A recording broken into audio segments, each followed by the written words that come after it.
Assalamualaikum, hai. Hari ni saya nak share macam mana cara nak basuh langsir yang ada ring. Okey, pertama sekali kita masukkan tali. Kita letak tali dekat ring-ring tu. Tengok cara dia.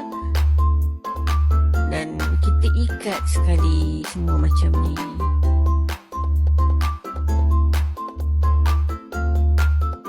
Tujuan dia tak nak bagi dia tercabut dia punya ring tu. Bila dah secure, dah ikat macam tu, barulah kita boleh masukkan dalam mesin basuh. Masukkan macam biasa, dia ke atas sekali dan terkumpul lah sabun.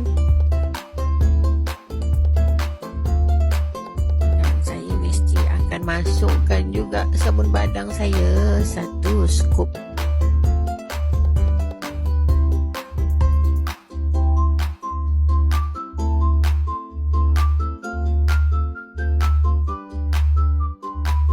Okey, tada, dah siap. Tengok. Okey, dah. Kita nak sidai, kita gunting lah. Okey, tengok.